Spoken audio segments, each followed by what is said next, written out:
Hello student, मैं Naresh Kumar math bye Naresh sir classes में आपका हार्दिक स्वागत करता हूं।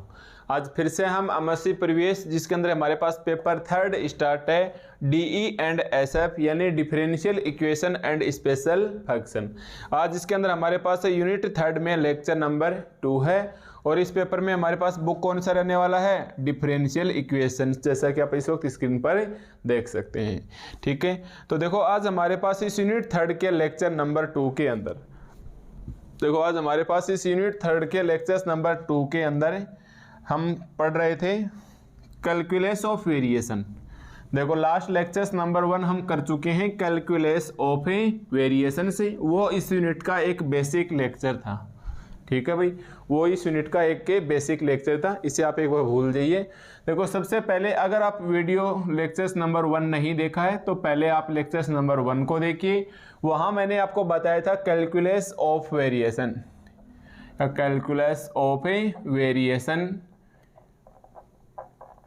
ठीक है, कैलकुलस ऑफ वेरिएशंस, ये हमारे पास चैप्टर 14 चल रहा था। लास्ट लेक्चर नंबर 1 के अंदर हमने 3 प्रकार की प्रॉब्लम्स के बारे में डिस्कस किया था। वो तो आप लेक्चर्स 1 पढ़ते समझ जाओगे। हमने क्वेश्चंस के बारे में डिस्कस किया था कि किस प्रकार क्वेश्चंस में प्रॉब्लम पूछी जाएगी और उस प्रॉब्लम को सोल्व करने के लिए हमारे पास 3 प्रकार के मेथड थे। मतलब हमारे पास इन क्वेश्चनों में 3 टाइप्स की प्रॉब्लम से पूछी जाएंगी। पहले कौन सी थी भाई, ब्रेकिस्टोक्रोन, है ना, ब्रेकिस्टोक्रोन। एक तो ये हमारे पास प्रॉब्लम थी। सेकंड हमारे पास कौन सी थी, प्रॉब्लम ऑफ जियोडेसिक, और थर्ड हमारे पास कौन सी थी, आइसोपेरीमेट्रिक। यानी ये हमारे पास 3 प्रकार के प्रॉब्लम थी। प्रॉब्लम 1 ये तो है द प्रॉब्लम ऑफ ब्रेकिस्टोक्रोन, सेकंड है प्रॉब्लम ऑफ जियोडेसिक और थर्ड है हमारे पास प्रॉब्लम ऑफ आइसोट्रोपिक या आइसोट्रोपिक प्रॉब्लम। ये प्रॉब्लम हमारे पास किस कब अप्लाई होती है, जब हमें निकालना होता है शॉर्टेस्ट टाइम।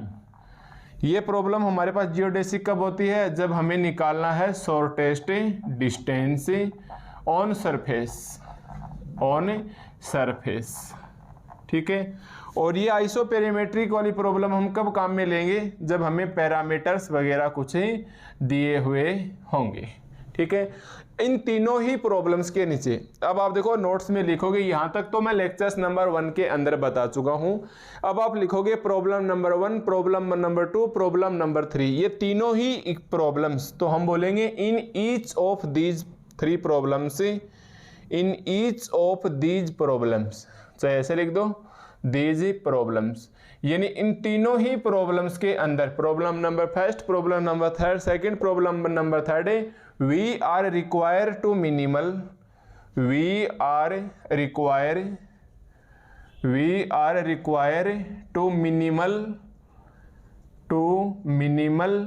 या फिर मैक्सिमल, हमें केस की जरूरत पड़ेगी, या तो मिनिमल की या मैक्सिमल की, ये दोनों को एक साथ लिखो तो एक्सट्रीमल वैल्यूज की।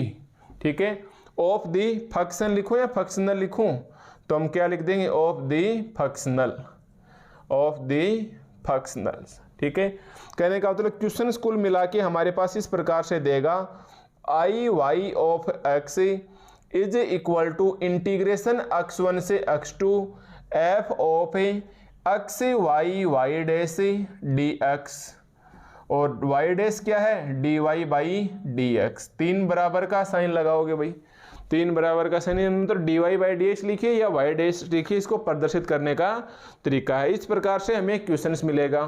तो देखो पिछली बार हमने जो फंक्शन है, देखो नॉर्मली फंक्शन को हम कैसे लिखते हैं, y ऑफ x। अरे भाई फंक्शन को हम कैसे लिखते हैं, y ऑफ x। तो फंक्शनल लगाओ तो आप इसके आई और लगा देना।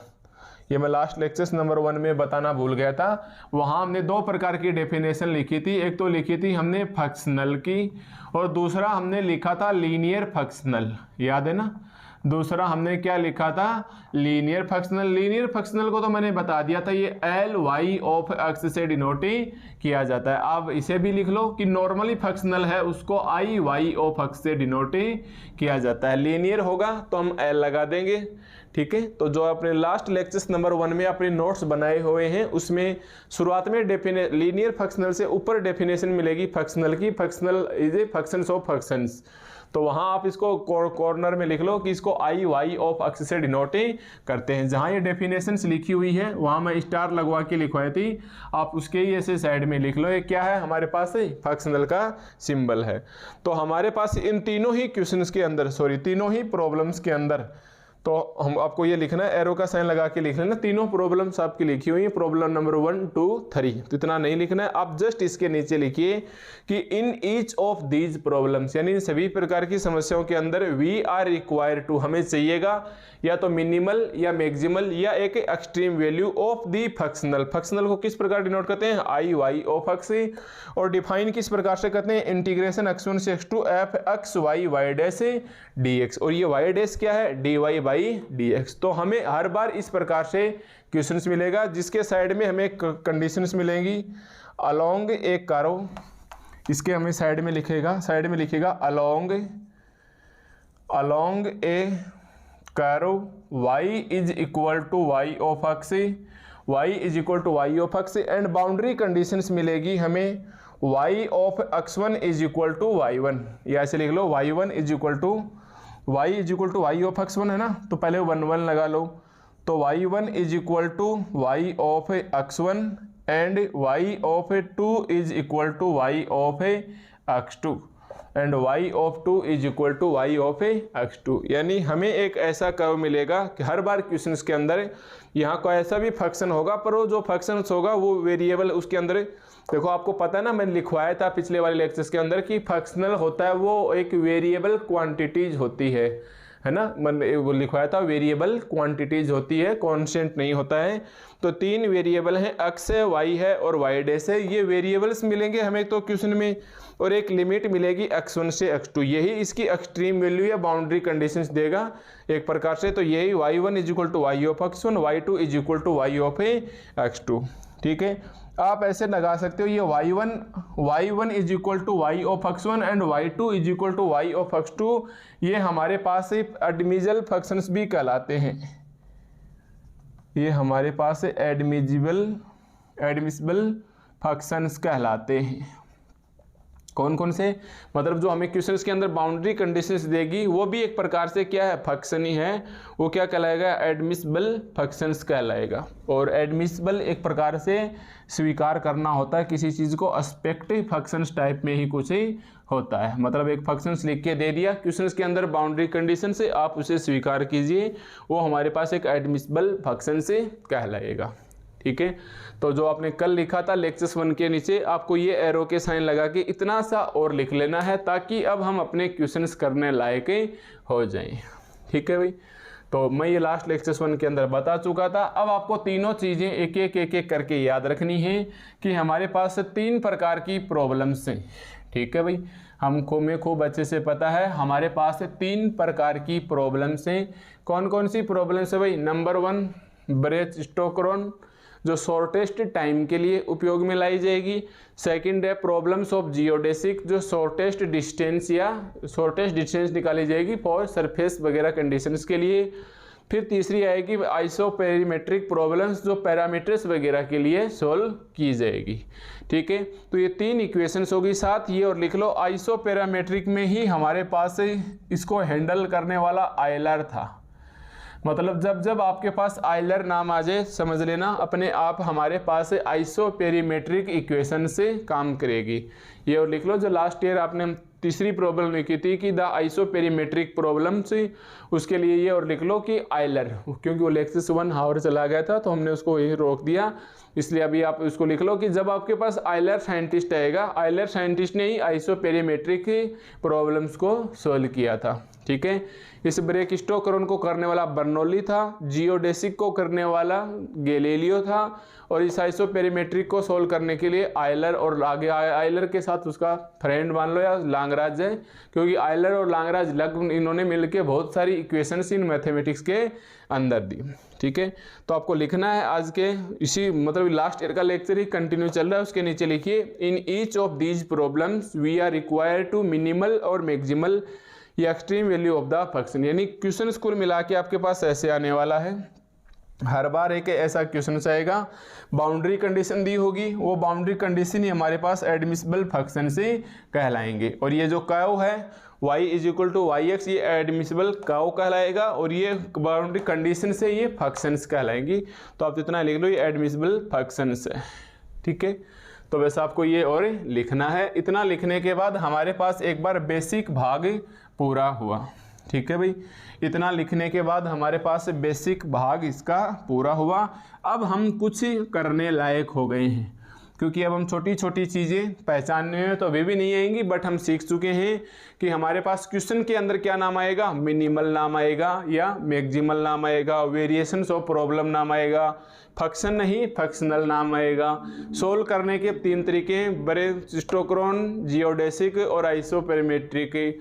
तो ये हम क्वेश्चंस में मान लो ये नहीं भी पता चलेगा कौन से मेथड से अप्लाई कर रहे हैं तो भी कोई दिक्कत नहीं, धीरे धीरे धीरे धीरे क्वेश्चन में आगे बढ़ते जाएंगे और हम इसके रिजल्ट्स वगैरह निकालते जाएंगे। तो आप तो ध्यान रखना, आयलर नाम का जो साइंटिस्ट है वो उन्होंने ही आइसोपेरिमेट्रिक प्रॉब्लम्स को सोल्व किया था या उसको हैंडल किया था।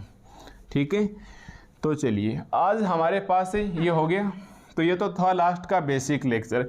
अब हमारे पास सबसे पहले एक टॉपिक आता है। ठीक है, मैं अभी बता रहा हूँ फिर से, जब जो जेपीएच की बुक की बात करें, इसमें चैप्टर नंबर 14 में चैप्टर का नाम था कैलकुलस ऑफ वेरिएशन से, जो हम पूरे लेक्चर 1 में और यहाँ तक इसको सीख चुके। फिर इसमें पहला हमारे पास टॉपिक आता है 402। ठीक है, पहला टॉपिक, तो इसके बारे में इंट्रो दे रखा है। इंट्रो तो हमने पूरा पढ़ लिया इसका लेक्चर नंबर 1 के अंदर, किस प्रकार से क्वेश्चन आएगा, किस प्रकार इसके आंसर्स को सोल्व किया जाएगा। अब हमारे पास नेक्स्ट टॉपिक है टॉपिक 14.2। देखिए, अब हमारे पास नेक्स्ट टॉपिक है 14.02। इस टॉपिक के ये जो टॉपिक है जेपीएस की बुक में पेज 458 के ऊपर है, पेज 458 के ऊपर है। ठीक है, हमें टॉपिक दिया हुआ है, हमने क्वेश्चंस बना के लिख लिया है। तो पहले आप क्वेश्चंस लिखिए। ठीक है, ये दोनों क्वेश्चंस लिखिए, ये लिखिए या फिर नीचे वाला अथवा लगा के लिखिए कि आपको ऐसे भी पूछा जा सकता है और आपको ऐसे भी पूछा जा सकता है। ठीक है भाई, तो आप अथवा लगा के लिखिएगा ताकि हम इस क्वेश्चंस को आगे कर सकें। तो टॉपिक है ये हमारे पास 14.02 का, जो जेपीएस की बुक में है, इसको हमने क्वेश्चंस नंबर लगा के लिखा है। ठीक है, और मैंने पहले ही बता दिया कि क्वेश्चंस का जो फॉर्मेट होगा वो किस प्रकार से होगा। देखो अभी अभी लिखवाया था ना, क्वेश्चंस का वो फॉर्मेट होगा वो किस प्रकार से होगा, I Y of x is equal to integration x1 से x2 F x Y Y dash D X and Y dash is equal to क्या है, D Y by D X. तो अब आप एक एक करके इसके दोनों क्वेश्चनों को पढ़िए। क्वेश्चंस क्या कहता है, state Euler Lagrange differential equation. देखिए क्वेश्चंस क्या कहता है, state Euler Lagrange differential equation से for an extremal and explain its special cases and explain its special cases. चलो हम इसके स्पेशल केसेस हैं वो तो हम बाद में पढ़ लेंगे भाई।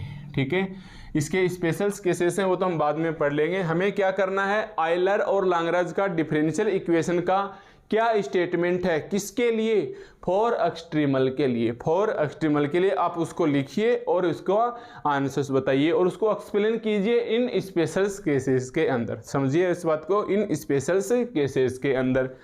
या हो सकता है आपको एग्जाम में ऐसे क्वेश्चंस नहीं दे के आपको ऐसे दे दे, establish Euler Lagrange differential equation for an extremal of a functional. देखो ध्यान देना, फंक्शन नहीं लिखेगा, अब आपको इस पूरी यूनिट के अंदर फंक्शनल ही लिखाई देगा ऑफ दी फॉर्म। हमें पता ही है ये क्वेश्चंस हमारे पास है, एक्सट्रीमल या मिनिमल या मैक्सिमल, तीनों ही नाम आ सकते हैं। मैक्सिमल, मिनिमम और एक्सट्रीमल के लिए क्वेश्चन अभी भी लिखा था ना कि इस प्रकार से क्वेश्चंस दिया जाएगा और बाउंड्री कंडीशन किस प्रकार से होंगी, अरे y is equal to Y X होता है ना, y is equal to Y X होता है, तो आप एक बार 1 लगा लीजिए, ये 1 इधर लगाया, एक बार 2 लगाया, ये आ गया। ये हमारे पास क्या कहलाते हैं, एडमिसिबल फंक्शन कहलाते हैं, और ये एडमिसिबल काउ कहलाएगा। अगर आप लिखना चाहो तो, नहीं लिखना चाहते हो तो कोई दिक्कतें नहीं होनी चाहिए, ठीक है। तो ये दोनों ही क्वेश्चंस हमारे पास एक जैसे हैं। आपको तो ये देखना है Euler Lagrange differential equations for an extremal,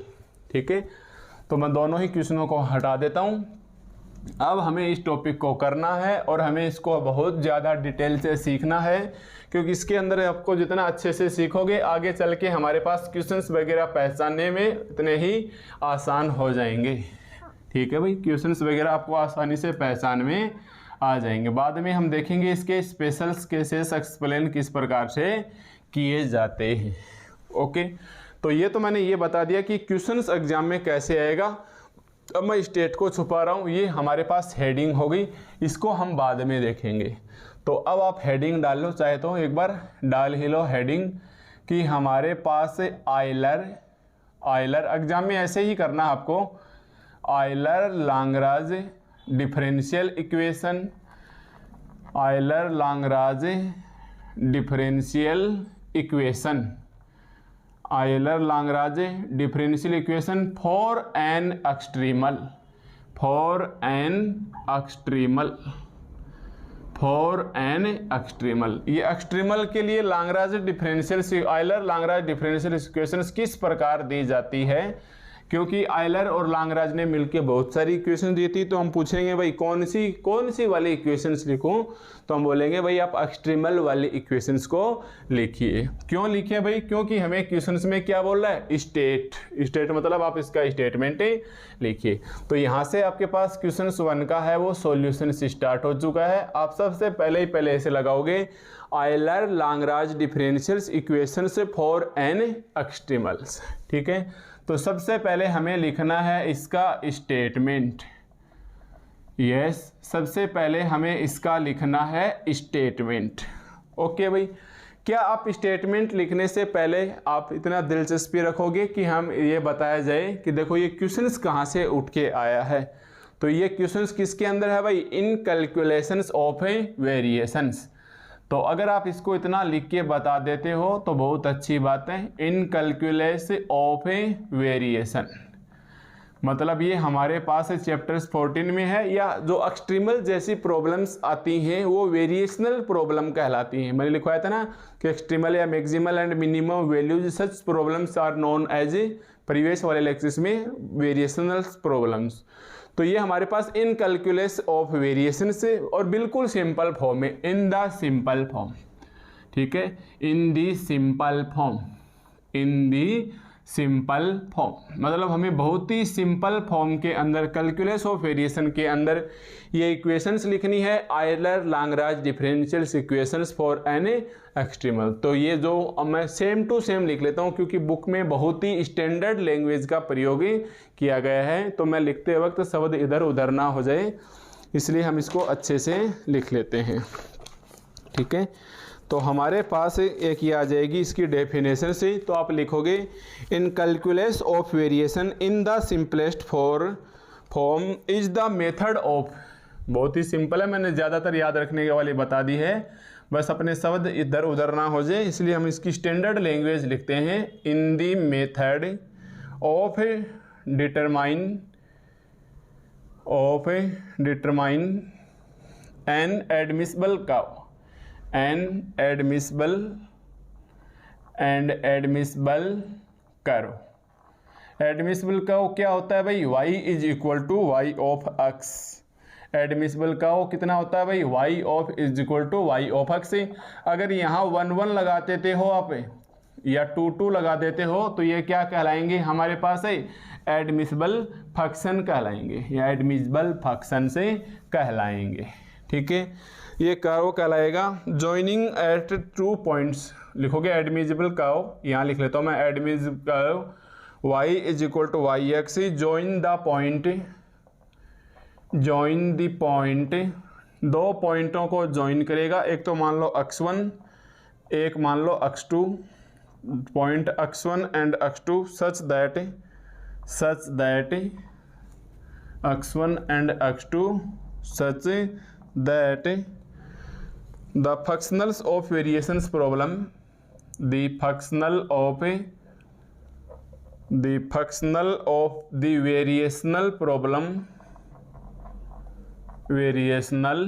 problem, ठीक है, वेरिएशनल प्रॉब्लम मतलब हमें बहुत ही स्टैंडर्ड लैंग्वेज लिखनी है ताकि हम इसके स्टेटमेंट को एग्जाम में अच्छे से जज कर सके। और इक्वेशंस वही याद रखनी है, कौन सी, जो मैं अभी थोड़ी देर पहले लिखवा चुका हूँ, I Y of x integration से 2 पॉइंट्स x1 से x2, 2 पॉइंट x1 से x2 फंक्शंस आ जाएगा X Y Y dash into D X, ठीक है, और ये आ जाएगा वाई डैश क्या है, D Y by D X. देखो ऐसे लिखोगे तो ये बराबर माना जाएगा, 3 बराबर के साइन लगा देना जिससे एग्जामिनर को ये लगे कि हाँ इसे छोटी छोटी बातों का गहराई से पता है, ठीक है।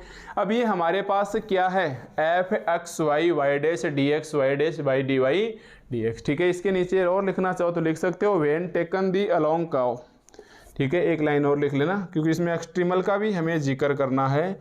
When take along the cow, along the admissible cow या this curve किस प्रकार से होगा, इज मैक्सिमम और मिनिमम या इज एक्सट्रीमल बोल सकते हो, दोनों शब्द हटा के आप इसको क्या बोल सकते हो, एक्सट्रीमल बोल सकते हो, ठीक है भाई। इसको आप हटा के क्या बोल सकते हो, यह कर्व इज एक्सट्रीमल। मतलब ये हमारे पास इसका स्टेटमेंट हो गया यहाँ से लेके यहाँ तक का। तो अगर आपको क्वेश्चंस ये पूछे कि state Euler Lagrange differential equations for extremal and explain its special cases, ठीक है, तब तो आपको ये स्टेटमेंट्स ऐसे याद रखना है। और जो मैंने अभी भी लिखा था ना, और अथवा में लगा के लिखा था, तो उसमें ये ऑलरेडी दिया हुआ था। तो ये तो सब इसकी खाना पूर्ति है, छोटी छोटी लैंग्वेज बताना चाह रहे हैं कि कैलकुलस और वेरिएशन पार्ट पढ़ रहे हो, सिंपल से फॉर्म में पढ़ रहे हो, मेथड है ऐसा कि आपको एडमिसिबल का से ये वैल्यूज लेके आनी है जो एक्सट्रीमल कहलाती है, ठीक है। अब इसके मेथड को सोल्व करने के लिए अब आपके पास 2 तरीके हैं। यस, अब हमारे पास, मैं आपकी जानकारी के लिए बता दूं, आयलर लाग्रांज इक्वेशंस है, ठीक है। आयलर लाग्रांज इक्वेशंस है। इसको सोल्व करने के 2 तरीके हैं, एक तो है अल्टरनेटिव मेथड, और एक है इसका बहुत ज़्यादा डेप्थ में जब इसका एनालिसिस करके निकाला गया था, ठीक है। तो एक है एनालिसिस मेथड, ठीक है। एग्जाम में कैसे भी पूछे आप तो अल्टरनेटिव मेथड का प्रयोग में लेके आओगे, ओके। एग्जाम में कैसे भी पूछे हमें Euler Lagrange equations alternative method में ही पूछना है। अगर ज़बरदस्ती लिख के ही दे दिया, हालांकि आज तक ऐसा लिख के नहीं दिया है, पर लिख के ही दे दिया कि सोल्व एनालिसिस मेथड, मतलब आप उसको बहुत ज़्यादा गहराई से डिटेल्स में इसका रिजल्ट्स बताइए, तब तो हमें देखो इसी रिजल्ट से बताना पड़ेगा। अदरवाइज हमें 99 नहीं 100% तो नहीं बोल सकते, बट 99% केसेस के अंदर हमें ये क्वेश्चन से अल्टरनेटिव मेथड से ही करना है। मतलब एक तरीका तो ये लिख के दे देगा कि आप इसमें आयलर लाग्रांज इक्वेशन को काम में लीजिए, तब हमें अपनी मर्जी या तो एनालिसिस मेथड लेंगे या अल्टरनेटिव मेथड लेंगे, तो हम अल्टरनेटिव को लेके चलेंगे, ठीक है। तो हम अल्टरनेटिव मेथड को लेके चलेंगे, या फिर ऐसे लिख के दे देगा using alternative Euler Lagrange equations, ठीक है, alternative method of Euler Lagrange equation, तब हमें ये काम में लेनी ही है। आज तक एक भी बार ऐसा नहीं पूछा हुआ कि आप एनालिसिस मेथड से इसको निकालिए, इसलिए हम इसे ऐसा नहीं कि करेंगे नहीं, अपन क्लास में नहीं करवाएंगे, ये आप बुक में देख लेना, ठीक है। किसी स्टूडेंट्स के पास बुक है तो बुक्स में देख लेना, कुछ हार्ड वर्ड्स का प्रयोग किया गया है, बाकी सिंपल है, अगर ऐसे पढ़ोगे तो मतलब ऐसे है, एक्स वाई और जेड है ना। इसके अंदर जैसे एक्स है वाई है, तो इसके बुक में सोल्व करते वक्त इसको जाई ले लिया, इसे ईटा ले लिया, और अपन ऐसे मानते हैं ना अक्स प्लस डेल्टा अक्स, तो इसको पैरामीटर बना के एप्सिला ले लिया, अक्स प्लस एप्सिला, अक्स की जगह ऐसे ले लिया कि जाई या ईटा प्लस एप्सिला। तो ऐसे एक अजीब सी लैंग्वेज बना दी आपको ताकि दिखने में बहुत ज़्यादा हार्ड लगे, बट एक्चुअली हार्ड है नहीं। तो जिस स्टूडेंट के पास बुक है वो तो बुक्स में देख लेना पहले वाला मेथड है, और बुक नहीं है तो मैं PDF में आपको इसका नोट्स में बना के दे दूंगा, ठीक है। तो PDF नोट्स में आप इसका मेथड 1 देखोगे भाई, ये आपको क्वेश्चन वहाँ ऐसा कैसा लिखा हुआ मिल जाएगा, state Euler Lagrange differential equation से for an extremal and explain its special cases and explain its special cases, ठीक है। वहाँ आपको मेथड 1 के नाम से दिखाई दे जाएगा। मेथड 2 है अल्टरनेटिव मेथड, वो हम यहाँ करेंगे भाई। मेथड 2 है अल्टरनेटिव मेथड, ये हम यहाँ क्लासरूम में ही सीख लेंगे। तो ध्यान देना है, एग्जाम में 99% आपको अल्टरनेटिव मेथड ही अप्लाई करना है। अगर इन द रियर केसेस आपको पूछ ही ले कि आप एनालिसिस मेथड से इसे सॉल्व कीजिए तो ही हमें ये मेथड अप्लाई करना है। आज तक पूछा नहीं गया इसलिए हम इसको क्लासरूम में नहीं बताएंगे। हाँ, हमें इसकी एक इक्वेशंस काम में लेनी होगी, वो इक्वेशंस मैं आपको डायरेक्ट यहीं लिखवा दूंगा जो आपको यादें रखनी है, ठीक है। तो अगर कोई इंटरेस्टेड स्टूडेंट है वो आप बुक्स में देख के पढ़िएगा या PDF नोट्स में देखिएगा, PDF नोट्स में आपको मिल जाएगा। इस लेक्चर्स नंबर 2 के अंदर ही जाते ही साथ ये मेथड 1 आपको मिल जाएगा, और मेथड 2 आपको ऐसा लिखा हुआ मिल जाएगा सी वीडियो लेक्चर्स नंबर 2 के अंदर, ठीक है। तो यहाँ हमारे पास इस आयलर लैग्रांज इक्वेशंस को निकालने के 2 तरीके मैंने बता दिए, एक तो एनालिसिस मेथड और एक है अल्टरनेटिव। ये आज तक नहीं पूछा गया है इसलिए एक बार इसको PDF में हल्का फुल्का समझ लेना।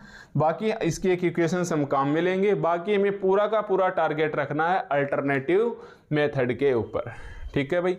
हमें पूरा का पूरा टारगेट रखना है अल्टरनेटिव मेथड के ऊपर, ओके। तो चलो, एक तो हमारे पास ये हो गया कि अब हम इसे जो सोल्व करने जाएंगे वो हमारे पास कौन सा मेथड होगा भाई, अल्टरनेटिव मेथड होगा, ठीक है। तो मैं एक बार इसे हटा के ये इक्वेशंस 1 है ऊपर लिखना चाहूँगा ताकि हमारे पास यहाँ थोड़ा सा स्पेस बच जाए जिसमें हम कुछ डेरिवेशंस वगैरह कर सकें, ठीक है भाई। तो साथ साथ आपके पास बुक है, आप पढ़िए या PDF नोट्स में देख लीजिएगा, 100% समझ में आ जाएगा। और वजह क्या वो मैंने बताई दी, अक्स को जाई लिख रहा है, वाई को नीटा लिख रहा है, डेल अक्स को एप्सिला लिख रहा है, पैरामीट्रिक फॉर्म बोल रहा है, कुछ गिनी चुनी डेल्टा आई डेल्टा एप्सिला वगैरह लिख के ऐसे एक अजीब सी लैंग्वेज बना देता है, बाकी कुछ है नहीं उसके अंदर, ओके। तो यहाँ मैं एक बार इस इक्वेशंस नंबर 1 को ऊपर लिख लेता हूँ, I Y of x is equal to integration x1 से x2 f of x y dash से dx। इक्वेशंस 1 है वेयर y डैश है वो dy बाई dx है, वो dy बाई dx है। ध्यान देना, dy बाई dx में और डेल बाई डेल x में, अरे d बाई dx में और डेल बाई डेल x में फर्क होता है ना। ये ओनली 1 वेरिएबल के लिए लगेगी और ये 1 और मोर वेरिएबल, सॉरी 2 और मोर वेरिएबल, 2 या 2 से ज़्यादा जरूरों के लिए डेल अप्लाई होगा। यानी ये तो पार्शियल डेरिवेटिव बनता है और ये हमारे पास ऑर्डिनरी डेरिवेटिव या नॉर्मली डिफरेंशिएशन कहलाएगा, ठीक है। तो चलिए, अब हम जो मेथड कर रहे हैं वो हम कौन सा मेथड कर रहे हैं, अल्टरनेटिव मेथड कर रहे हैं, ये हम लास्ट में लिख देंगे। तो ये आपको इक्वेशंस 1 तक आ गई, यहाँ तक कोई दिक्कत नहीं, ज़्यादातर आपको इक्वेशंस में ही लिख के दे देगा, अगर ऐसे नहीं बोलेगा स्टेट तो ये आपको लिख के देगा, ठीक है। अब ये f किसका फंक्शन है, x का, y का, y डैश का, तो हम क्या लिखेंगे, in equations 1 we see that, in equations 1 we see that, equations 1 के अंदर हमने देखा कि functions f of x y, f of x y y dash is functions of कितने वेरिएबल का फंक्शन है भैया, इज फंक्शंस ऑफ x का भी है, y का भी है एंड y डैश का भी है, x का भी है, y का भी है एंड y डैश का भी है, ठीक है। And y is equal to क्या है, एक्चुअली ये y क्या है, y of x, actually y क्या है, y of x, then by chain rule of आप लिखोगे then by chain rule, chain rule मान जानते हो ना आप, then by chain rule we see that, जानते हो आप चेन रूल, बस इसको अजीब सा लिख दिया इंग्लिश में, तो हो सकता है आपको ना भी जाने।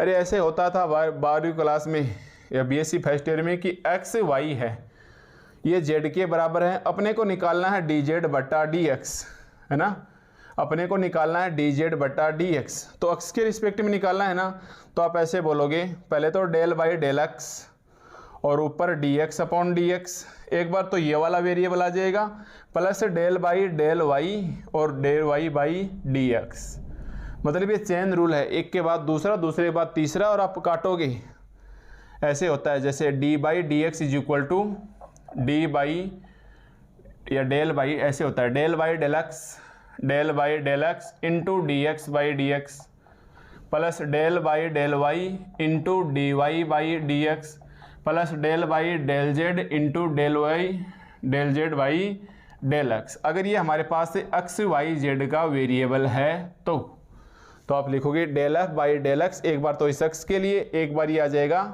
y के लिए, मतलब x से x कैंसिल, y से y कैंसिल, z से z कैंसिल, तो वापस x का x बचेगा। अगर यहाँ dy लेते हो तो सबके नीचे ये क्या आ जाएगा, dy आ जाएगा, ठीक है। तो इसको हम बोलते हैं चेन रूल बोलते हैं, और अब बीएससी में भी, हिंदी में भी इसको चेन रूल ही बोलते हैं भाई। तो यहाँ हमारे पास चेन रूल क्या आ जाएगा, देखिए फंक्शंस में कितने वेरिएबल हैं हमारे पास, पहले क्या है फंक्शंस एफ ऑफ है, ठीक है भाई। फंक्शन हमारे पास क्या है डी बाई डी एक्स और एफ निकालना है हमें, ध्यान से देखना, एफ निकालना है। एफ के अंदर कितने वेरिएबल हैं, 1 2 3। अब आपको पता है 2 या 2 से ज़्यादा वेरिएबल हो तो क्या लगता है भाई, डेल लगता है, क्या लगता है भाई, डेल लगता है। हमें इसका डी एक्स निकालना है, क्या लगता है भाई, 2 या 2 से ज़्यादा वेरिएबल हो तो डेल लगता है।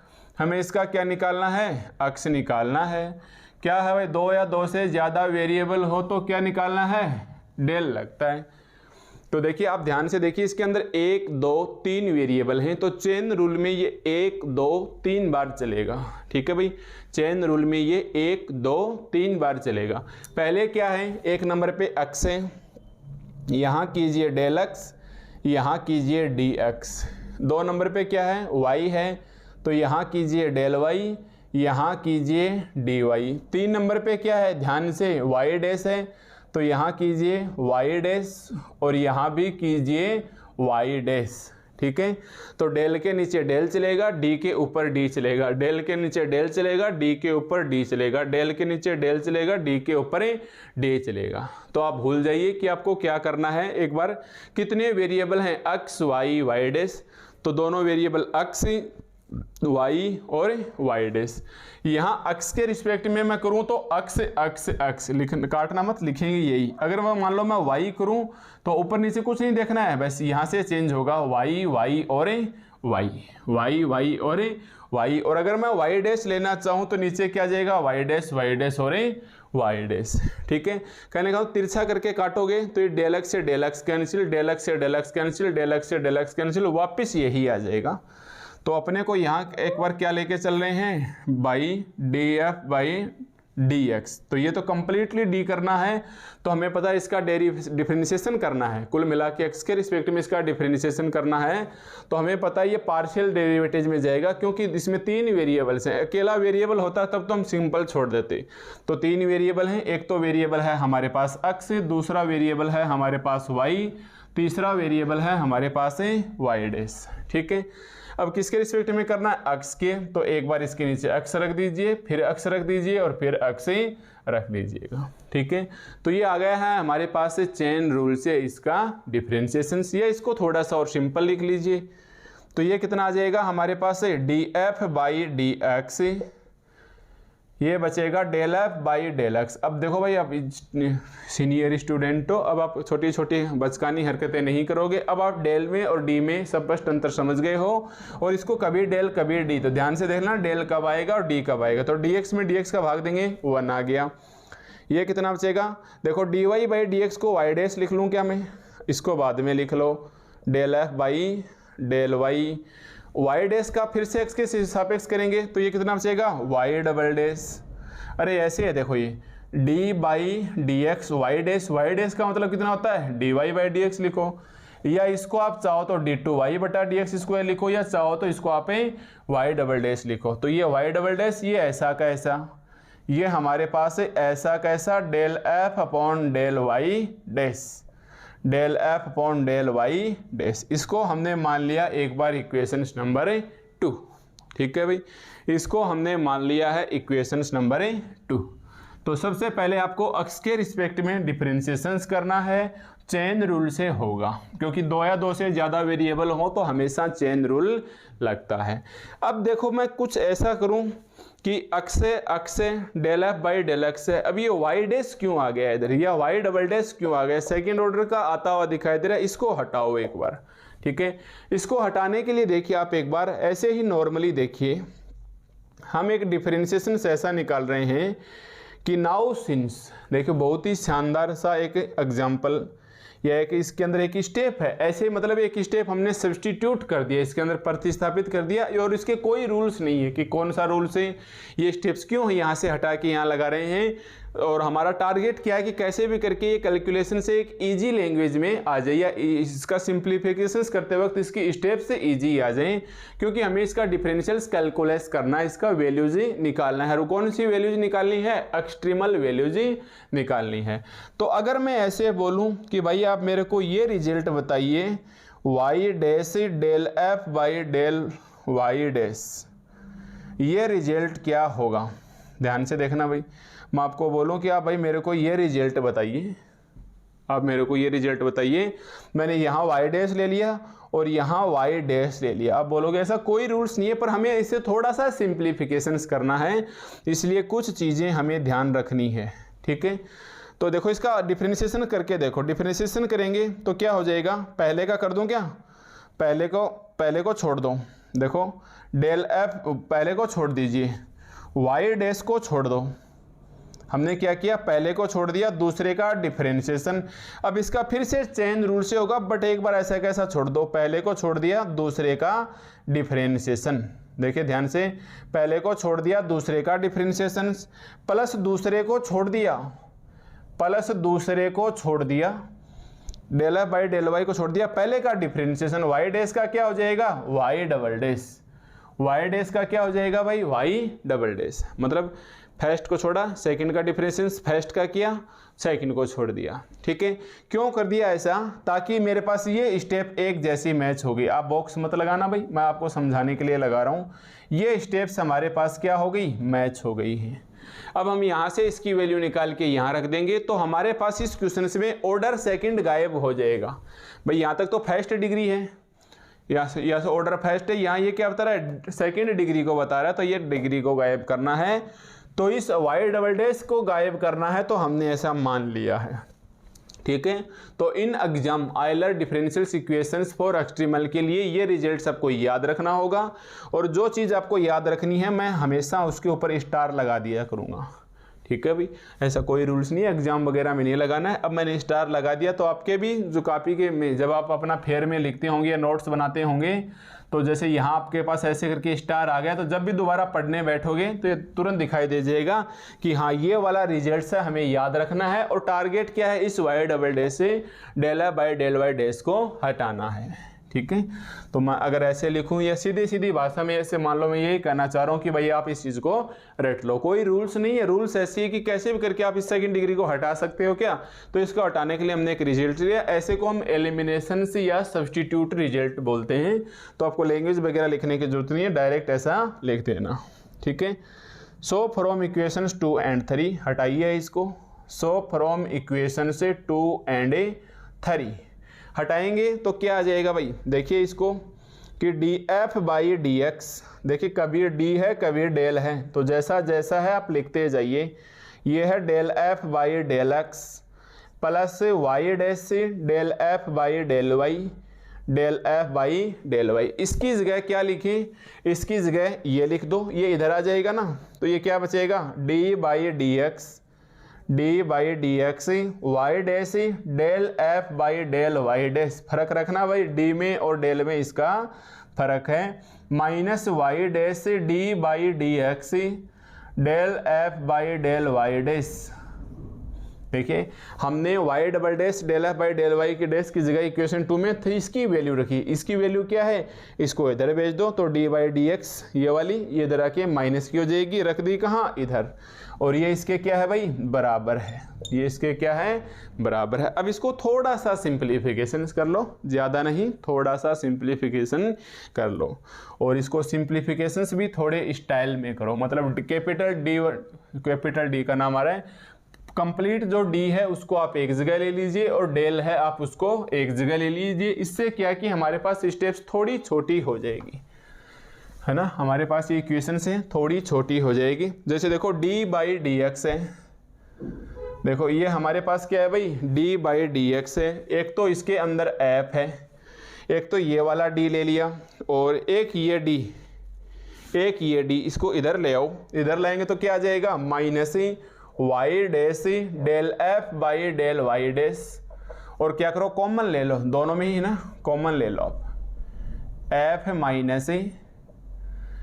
माइनस ऐसे आ जाएगा, देख लो सही, ओपन करके देख लो, d F by D x ये स्टेप आ गई, minus d by D x Y dash del F by del Y dash, del F by del Y dash. ठीक है भाई, इसको इधर लाएंगे तो ये माइनस में हो गई, इसको भी इधर ले आओ, minus del F by del x, minus del F by del x, इसको भी मैं इधर ले आया। अब इसको ऐसा कैसा रहने दो, आगे वाले को ऐसे कैसे रहने दो, तो इस इक्वल के बराबर में रहने दो। देखिए इसमें भी वाई डैश है और इसमें भी वाई डैश है, हमने कॉमन ले लिया वाई डैश, हमने दोनों में से कॉमन ले लिया वाई डैश कॉमन लिया तो ये हमारे पास कितना बचेगा, del F by del y, और ये हमारे पास कितना बच गया, minus d by D x del F by del Y dash, del F by del Y dash.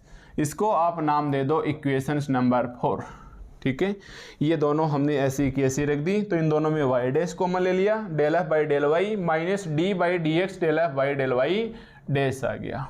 ठीक है, और इस डी बाई डी एक्स को इधर ले आया, इस del F by del x को भी इधर ले आया। ऐसे करके हम आ गए हैं इस इक्वेशंस नंबर 4 तक, और मेरे हिसाब से आपको इस इक्वेशंस 4 तक कोई दिक्कत नहीं आनी चाहिए। इस रिजल्ट्स को आपको मानना है, ऐसे बहुत सारे रिजल्ट्स अपने को मैथ में घूम फिर के आते रहते हैं, बता कि आप हवा में ना उड़ने लगो, क्योंकि बहुत ज़्यादा समझ में आ जाएगा तो वो भी ठीक नहीं है ना। कुछ कुछ चीज़ें माइंड में ध्यान भी रखनी चाहिए, इससे आपको याद रखने की क्षमता बढ़ती है कि हाँ कौन से रिजल्ट को किस प्रकार से सब्स्टिट्यूट करें ताकि हम उसके आगे एक इजी रिजल्ट्स में निकल के आ जाएं।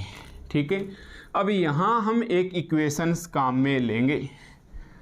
ठीक है भाई, यहाँ हम एक इक्वेशंस काम में लेंगे जो आपको मेथड 1 में PDF नोट्स में मिलेगी। हालांकि आप इंटरेस्टेड हो तो ही उस चीज़ को देखिएगा, अदरवाइज रहने दीजिएगा। तो अपन क्या लिखेंगे, now since we know that, देखिए ध्यान से, now since we know that, now since we know that, हम जानते हैं कि Euler Lagrange differential equation, Euler लांगराज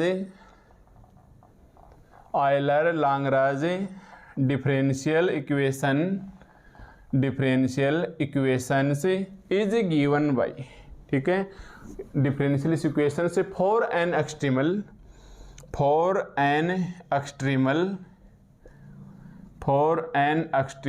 is given by.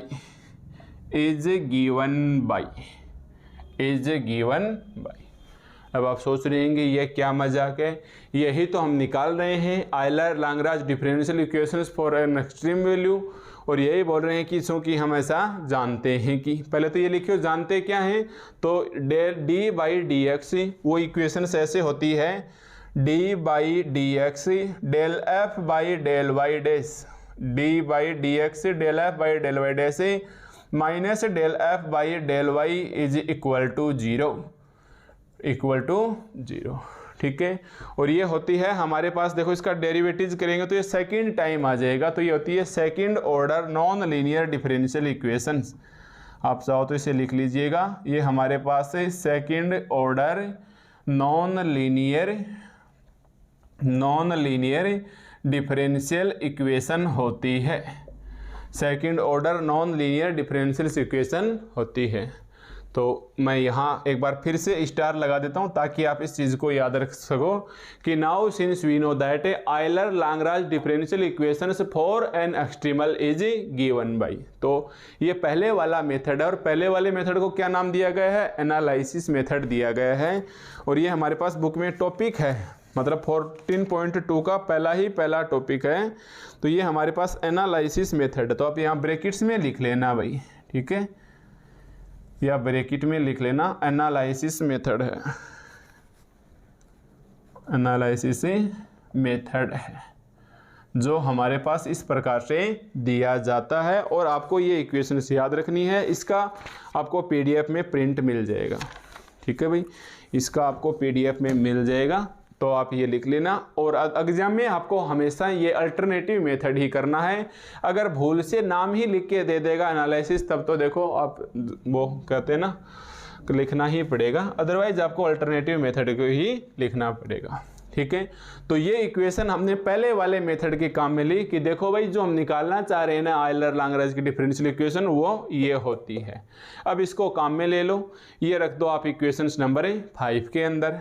Now equations 4 and 5 है, नाउ इक्वेशंस 4 and 5 है, now equations 4 and 5 we get, now from equations 4 and 5 we get. तो रख दीजिए value, कितनी आ जाएगी, d by D x f minus y dash del F by del Y dash minus del F by del x is equal to y dash और 0।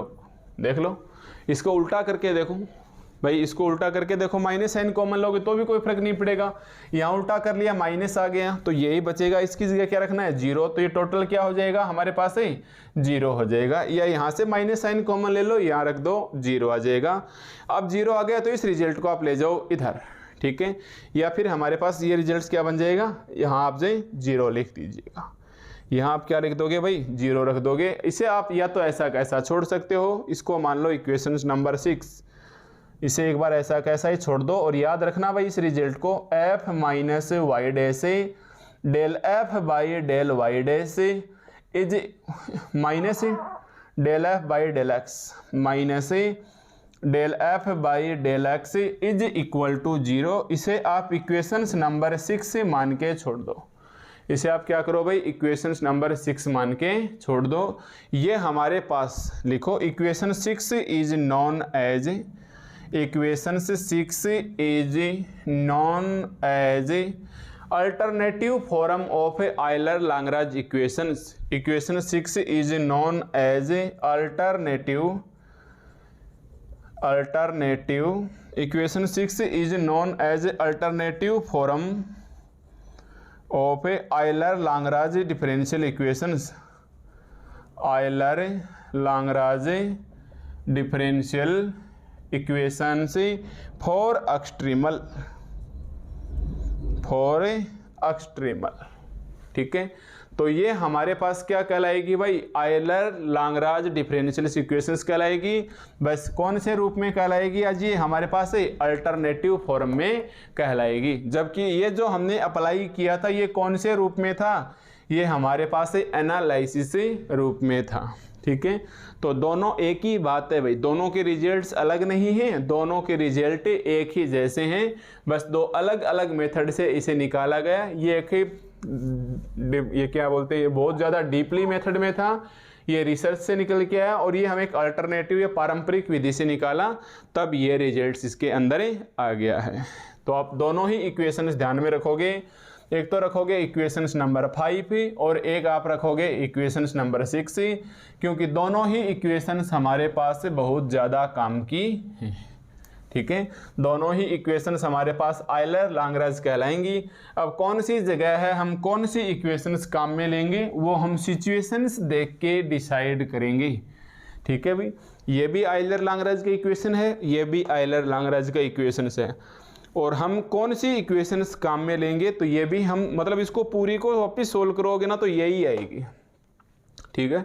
तो दोनों हकीकत में एक ही हैं, चाहे तो आप यकीन नहीं तो आप इसको सोल्व करके देख लेना, ठीक है, यही निकल के आएगा।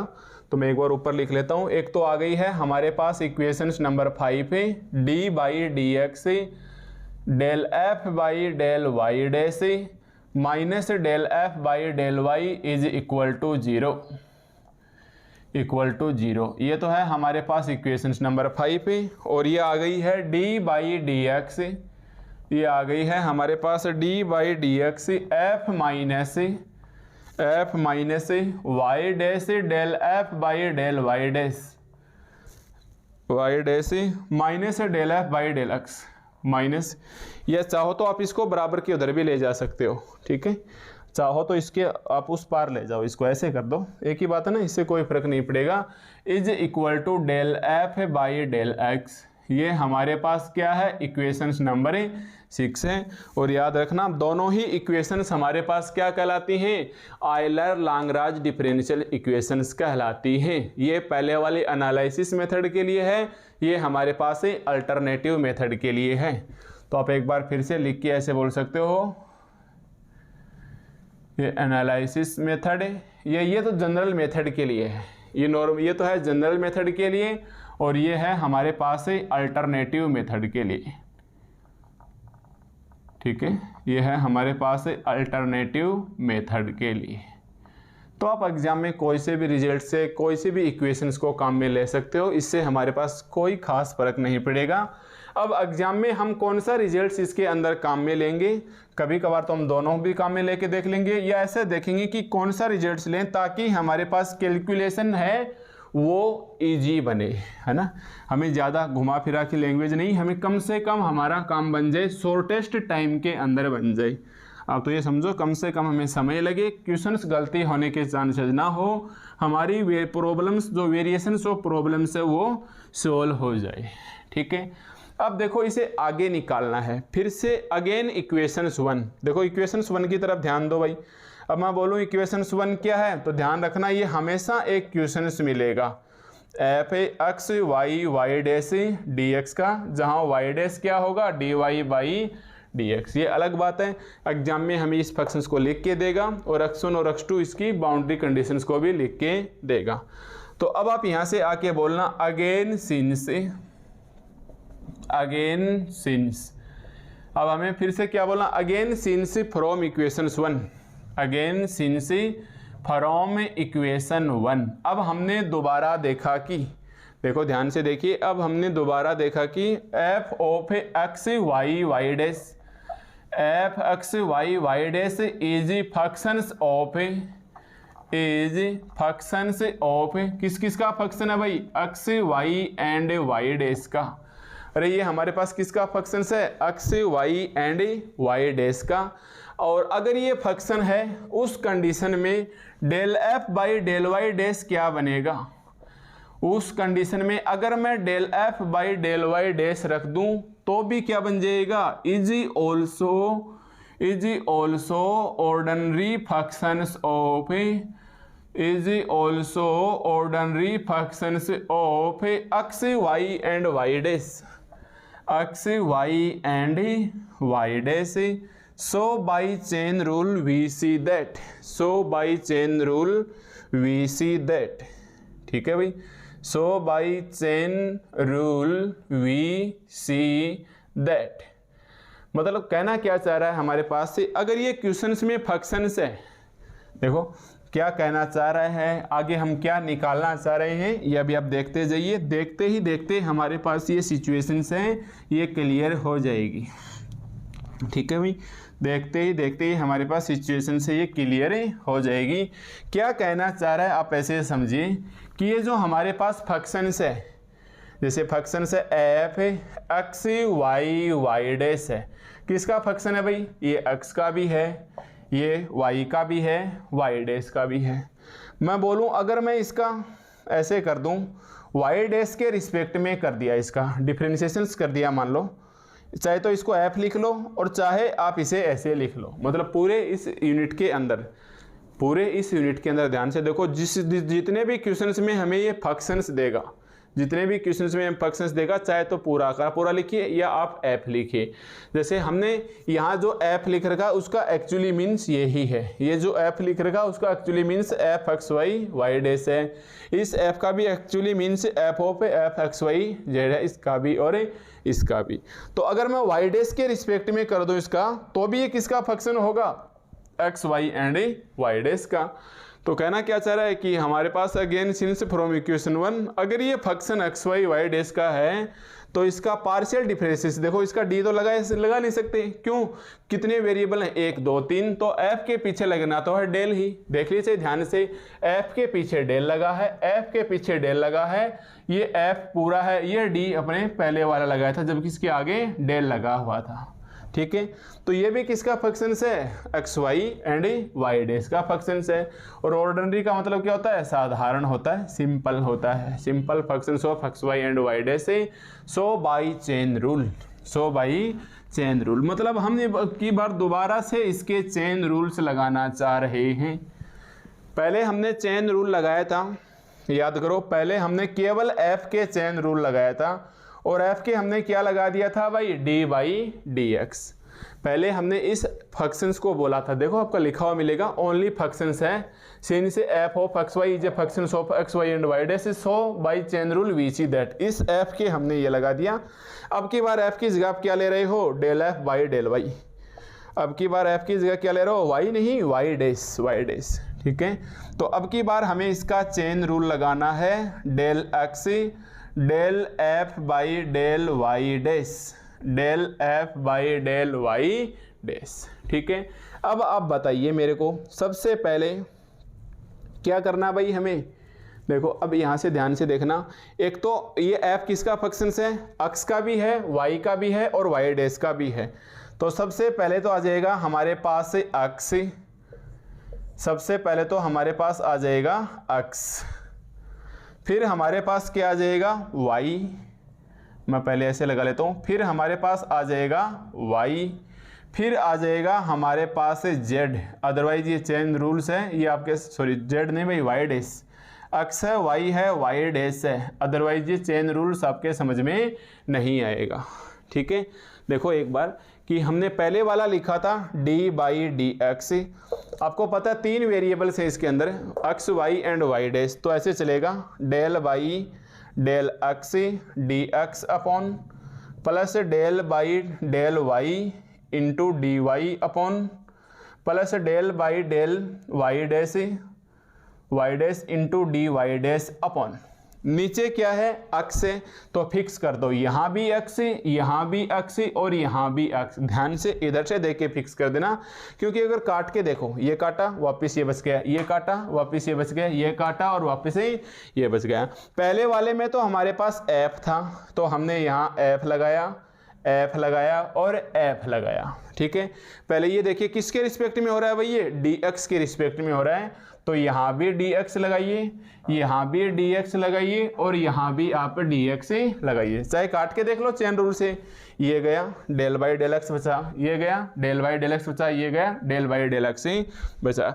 अब की बार एफ की जगह कौन है, del F by del Y dash, कौन है भाई, del F by del Y dash, कौन है भाई, del F by del Y dash, कौन है, del F by del Y dash. हालांकि अब इसमें कोई खास बहुत ज़्यादा समझाने वाली बात नहीं है, फिर भी कोई स्टूडेंट्स जिसकी मतलब बीएससी के बाद बीच में बीएड करने लग गया है, अब एमएससी का इंटरेस्ट बना करने का सोच रहा है, कर लूँ, हार्ड है या सिंपल है, परेशान सा रहता है, एग्ज़ाम पास है, क्लियर कर पाएंगे नहीं, तो बहुत सारे डाउट्स हैं, तो उन स्टूडेंट्स के लिए ऐसी छोटी छोटी बातें बताना ज़रूरी सा हो जाता है ताकि उसका इंटरेस्ट बने और वो अपने मकसद में कामयाब हो। ठीक है, तो चलो अब इसको थोड़ा सा ऐसे स्टैंडर्ड लैंग्वेज में लिख लो। और क्या स्टैंडर्ड लैंग्वेज आ गई इसकी, d by D x del F by del Y dash. इसको ऐसे लिख लो, इसको ऐसे लिख लो कि वाई डैश के रिस्पेक्ट में हो रहा है ना, इसके नीचे सिंबल लगा लो वाई डैश के रिस्पेक्ट में, डी एक्स में डी एक्स का भाग दिया 1 आ गया, डेल वाई इसको आप वाई डैश लिख लो। ठीक है, ये कितना बच गया, d Y by D x, चाहो तो डी वाई बटा डी एक्स लिख सकते हो या वाई डैश भी लिख सकते हो, इससे कोई फर्क नहीं पड़ेगा। Plus del y del y, ये कितना है एफ वाई डैश, और ये डी वाई बटा डी एक्स लिखिए या ऐसे लिख लीजिए, क्योंकि वाई डैश का मतलब d Y by D x, फिर से एक्स के रिस्पेक्ट में कहिए तो डी टू वाई बटा डी एक्स स्क्वायर, या वाई डबल डैश लिखिए। ऐसे हमें छोटी छोटी बातों से कोई फर्क नहीं पड़ेगा। अब देखो इसका फिर से एक्स के रिस्पेक्ट में हो रहा है, इसका फिर से एक्स के रिस्पेक्ट में हो रहा है, तो इसको तो छोड़ दीजिए ऐसा कैसा डी बाई डी एक्स, ठीक है भाई, इसको तो आप छोड़ दीजिए ऐसा कैसा d by D x, del F by del Y dash, d by D x del F by del Y dash, ठीक है। देखो फिर से एक्स है तो एफ वाई डैश तो भाई एक्स के रिस्पेक्ट में ऐसे है, ठीक है। फिर से वाई डैश के वाई के रिस्पेक्ट में है तो ये वाई आ जाएगा, ये आ जाएगा d Y by D x plus f y dash तो है ही, तीसरा भाई ये वाई डैश था भैया, गलती मत कर देना भाई, देखो ये डेल बाई डेल वाई, ये del by del Y dash, dash लगाना ना भूल जाना वरना ये कॉमन आ जाएगा, इनटू में डी टू वाई बटा डी एक्स स्क्वायर। मतलब समझाने का तात्पर्य मेरा क्या है, अगर ऐसे लिखा हो एफ एक्स ऑफ वाई, देखिए ध्यान से, इसका मतलब पहले तो ये क्या है एक्स के रिस्पेक्ट में है, देखिए ध्यान से, पहले तो क्या है एक्स के रिस्पेक्ट में है, फिर आप ब्रैकेट लगाइए ये वाई के रिस्पेक्ट में है, मतलब एक्स वाई है तो ये वाई एक्स उल्टा चलेगा, इसलिए ये एक्स है ये बाद में लिखेंगे। इसका मतलब क्या हो जाएगा, पहले वाई डैश के रिस्पेक्ट में ना तो ये del F by del Y dash बनेगा, फिर एक्स है तो ये कितना बचेगा डेल वाई डेल एक्स, देखो ये तो था del y del x del F by del Y dash, ठीक है। इसी प्रकार इसमें ये वाला वाई आगे 2 नंबर पोजीशन पे लगेगा, उल्टा है मतलब बैक साइड में से लगता है, ये वाई डैश है ये वाई डैश है तो यहाँ दोनों सेम आ गए, ये डी टू वाई बटा डी एक्स स्क्वायर आ गया।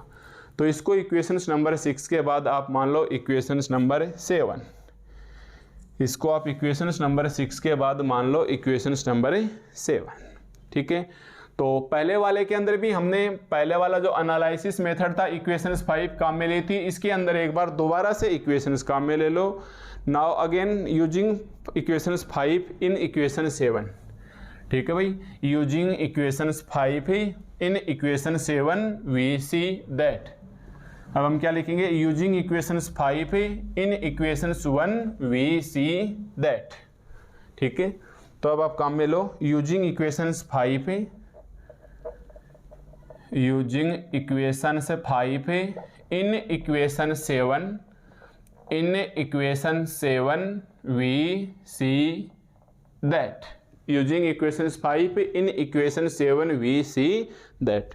तो देखो कैसे काम में ले, 7 के अंदर d by D x del F by del Y dash, d by D x del F by del Y dash, इसकी वैल्यू निकालेंगे तो ये क्या आ जाएगा del F by del y, yes, इसकी वैल्यू निकालेंगे तो ये कितना आ जाएगा भाई del F by del y, देख लो सही, अरे इसकी वैल्यू निकालो, इसको आगे भेज दो del F by del Y dash, ये उठा के यहाँ रख दो, इज इक्वल टू में क्या आ गया f y dash x plus f y dash y d Y by D x, ये Y dash y dash y dash y dash d two y by D x square, ठीक है। और ये F of Y है, इसको आप क्या लिख सकते हो भाई एफ ऑफ वाई लिख सकते हो क्या, है ना, जैसे इनको लिखा था, एक शॉर्ट सा सिंबल बना लिया, बाकी ऐसा कोई बात नहीं है, आप जैसा चाहो तो ऐसा कैसा भी रहने दे सकते हो। तो ये हमारे पास इन छोटी छोटी बातों से कोई फर्क नहीं पड़ेगा, इसको स्टैंडर्ड तरीके में लिख दो। और पहले तो ये लिखो f of y dash d two y by D x square, फिर इसको लिखो प्लस एफ वाई डैश और y d Y by D x, फिर आप इसको लिखो f y dash x f y dash x, ये कितना बचेगा भाई एफ ऑफ वाई लिख सकते हो, इसको इधर लाओ तो माइनस का एफ ऑफ वाई, ठीक है, माइनस का f of y is equal to 0, यानी इसको हम इधर लेके गए और इसको हमने लिख लिया एफ ऑफ वाई लिख लिया। तो ये आ गई है हमारे पास इक्वेशंस नंबर 8, ये हमारे पास क्या आ गई है भाई इक्वेशंस नंबर 8। इक्वेशंस नंबर 8 है वो भी आयलर की इक्वेशन कहलाएगी, यस, ये हमारे पास क्या कहलाएगी आयलर की इक्वेशंस, तो हम पहले निकाल ही चुके थे, दोबारा क्यों निकाली, और आगे हम कौन सा मकसद था जिसकी वजह से हमें और आगे बढ़ना पड़ा, तो आप इसकी तरफ ध्यान दीजिए। ऑर्डर 2 आ गया तो इसको हम क्या बोल सकते हैं, सेकंड ऑर्डर। तो हम क्या बोलेंगे, इक्वेशंस 8 इज सेकंड ऑर्डर। एक तो ये क्या है हमारे पास सेकंड ऑर्डर और नॉन लीनियर डिफरेंशियल इक्वेशन है। Second order non linear, second order non linear differential equation है। ये हमारे पास second order non linear differential से equations of Euler Lagrange for Euler Lagrange of Euler Lagrange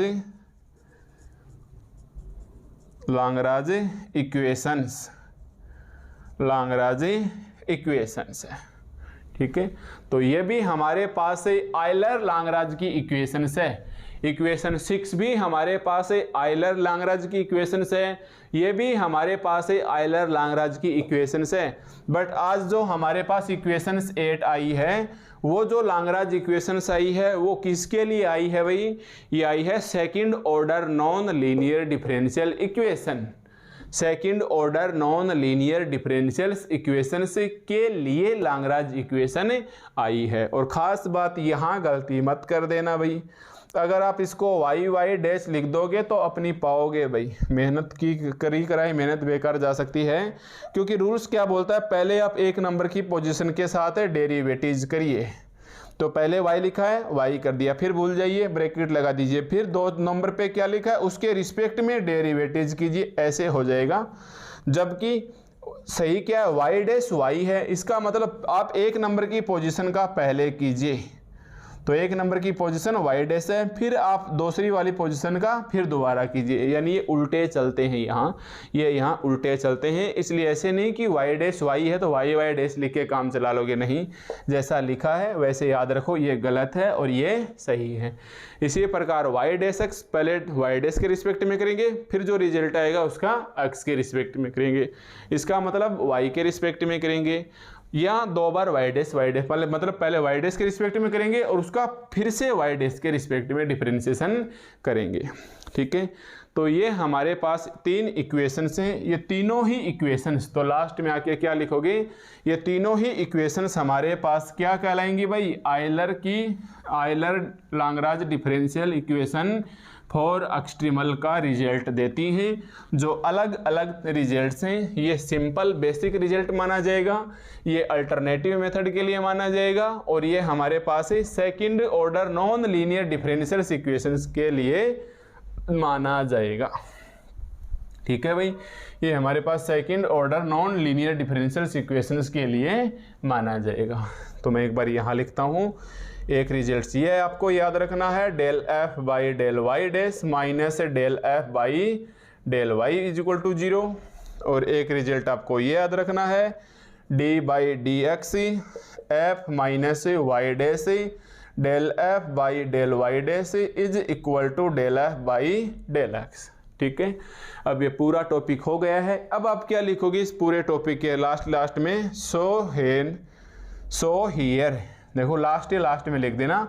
इस equations number 8 के बाद में आप क्या लिखोगे, सो हियर इक्वेशंस 5 नाम दे देना भाई, आपने नाम दे रखे हैं equations 5, equation 6 and equations 8 and equation 8। देखो ध्यान से, equations 5, equation 6 and equations 8 is known as जो हमें पूछा था क्या जानी जाती हैं, आयलर लाग्रांज डिफरेंशियल इक्वेशन। तीनों को एक साथ फिर से बता देना, ये क्या जाने जाती हैं, Euler Lagrange differential equation for an extremal बस। यहाँ तक ये हमारे पास जो रिजल्ट्स पूछा है इसका आंसर से पूरा हुआ।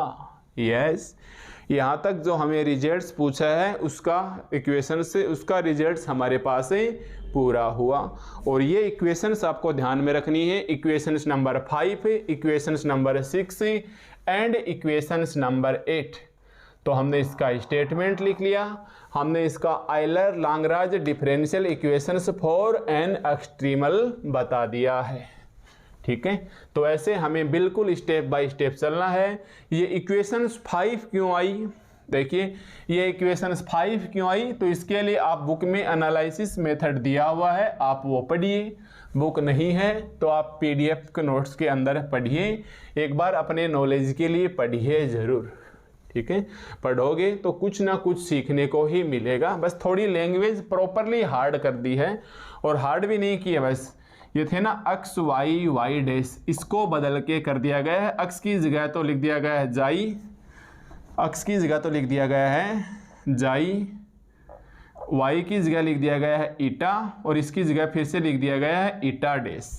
डेल एक्स आता है, उसकी जगह एप्सिलॉन, पैरामीटर एप्सिलॉन लिख दिया गया है, डेल्टा एप्सिलॉन और डी आई वगैरह ऐसे कुछ सिंबल्स काम में ले लिए हैं और हार्ड बना दिए हैं। बट अब ये आपके लिए हार्ड नहीं है, इसको जाई बोलते हैं, इसको ईटा बोलते हैं। लिखने की कोशिश मत करना कि इसको जाई बोलते हैं, इसको ईटा बोलते हैं, क्योंकि ये लिखे हुए हैं, है ना, ऐसे नहीं होता क्या, ये जाई, ये ईटा और ये जीटा, ये आपको मिल जाएंगे जब आप डीजी वाला पेपर पढ़ोगे, डीजी एंड टीए, यानी आप पेपर 4 पढ़ोगे differential geometry and tensors analysis से, उसके अंदर यूनिट फर्स्ट के अंदर ही जाई ईटा जीटा देखने को मिल जाएंगे। तो वहाँ ये खूब प्रैक्टिस करवाई हुई है, इसलिए यहाँ लिखने की कोशिश मत कीजिए अगर आपने पहले इसे नहीं पढ़ा है तो।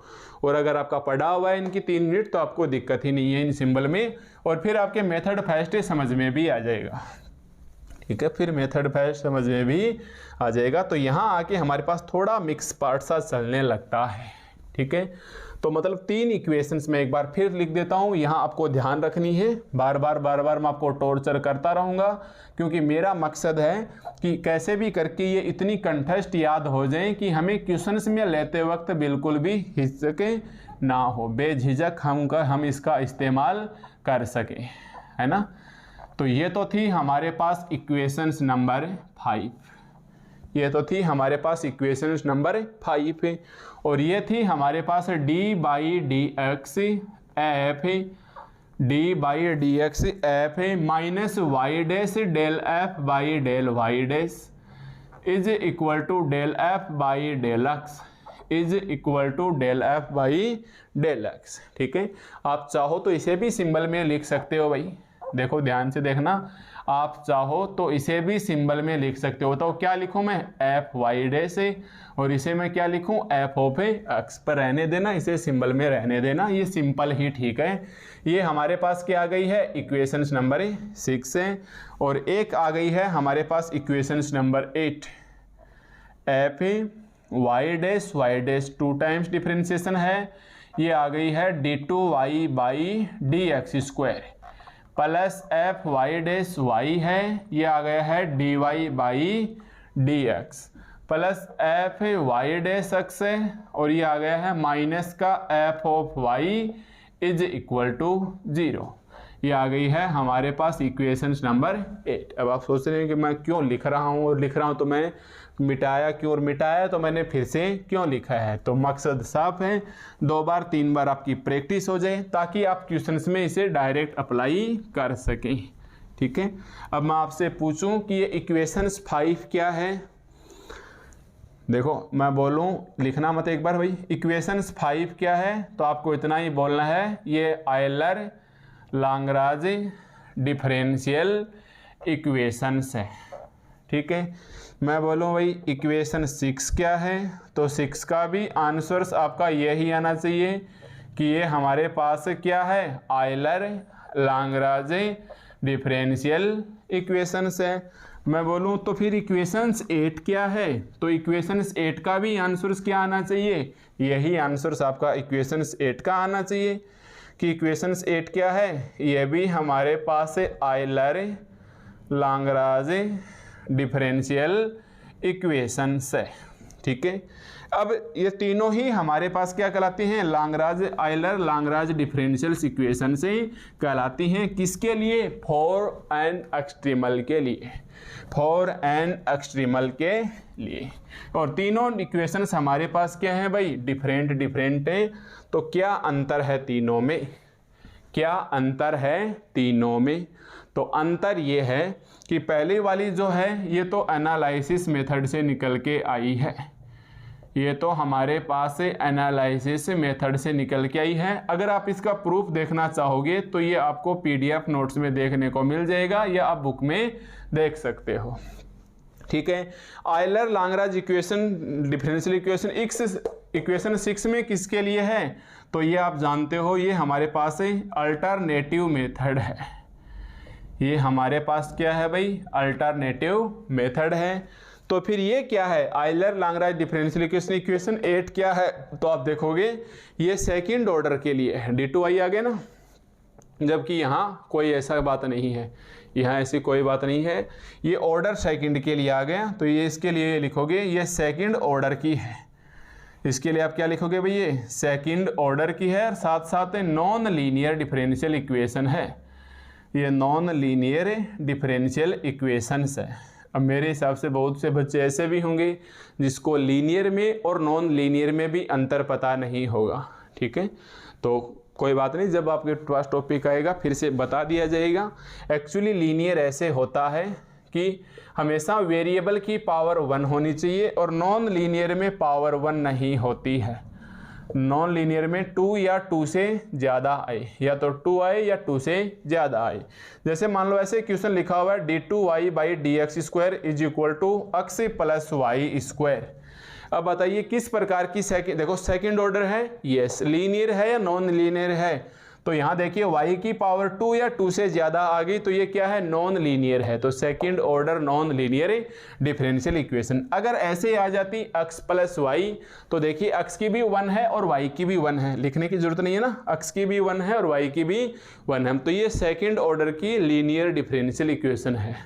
तो ध्यान देना, ऐसे लीनियर है, या फिर ऐसे आ जाए वापस तो ये नॉन लीनियर आ गया। मतलब दोनों वेरिएबल की पावर x और y में दोनों की आ जाए या किसी एक की, 2 या 2 से ज़्यादा आ जाती है पावर, तब तो वो नॉन लीनियर होता है। और सिंगल पावर 1 है तो वो क्या होता है? नॉन लीनियर होता है। जैसे मैं बोलूँ d2y/dx² - 60 dy/dx + 10y = 0। अब बताइए लीनियर है नॉन लीनियर? तो ना तो ये देखना है ना ये देखना है, इसकी पावर 1 है, लीनियर है, ठीक है। और अगर ऐसे आ जाता बराबर में x², अब बताइए लीनियर है या नॉन लीनियर है? तो ये नॉन लीनियर है, ठीक है। तो कोई ये लीनियर डिफरेंशियल इक्वेशन से सॉरी वेरिएबल y की पावर चाहिए लीनियर और नॉन लीनियर के अंदर। तो ऐसे हमें छोटी छोटी चीज़ें ढूंढनी है, कब हमारे पास लीनियर है, कब हमारे पास नॉन लीनियर है। तो ये जो इक्वेशन आई है ये हमारे पास सेकंड ऑर्डर की नॉन लीनियर डिफरेंशियल इक्वेशंस के लिए आई है। अब हम इक्वेशन एग्जाम में इक्वेशन 5 लेंगे या इक्वेशन 6 लेंगे या इक्वेशन 8 लेंगे, ये हम क्वेश्चंस की सिचुएशंस देख के डिपेंड करेंगे, ठीक है।